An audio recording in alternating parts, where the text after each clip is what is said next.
Сәлем қыздар, бүгін біз сіздермен лағманға және де мантыға арналған ащы соус, яғни ларджан соусын бірге әзірлейтін боламыз. Видеоны тамашаламас бұрын менің арнама жазылып кетуді ұмытпаңыздар. Ең алдымен 2 ас қасық ірі ащы бұрышымызды блендердің көмегімен майдалап аламыз және де 2 ас қасықта қызыл ащы бұрышымызды саламыз.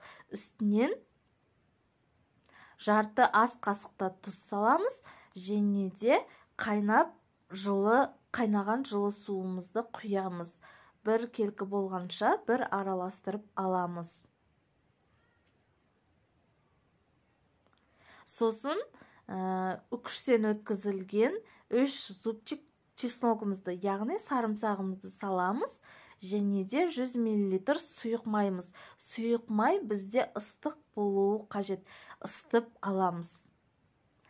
Және де жарты шай қасықта сірке суын құямыз. Сірке суы 70% болуы қажет. Қалаларыңыз бойынша өздеріңіздің қалаған зелендеріңізді қоссаңыздар болады. Менде кепкен базилик. Мінекей біздің соусымыз дайын. Холодильникте 5-6 айға дейін беті жабық ыдыста сақтауларыңызға болады. Видео пайдалы болған болса, лайк басыңыз.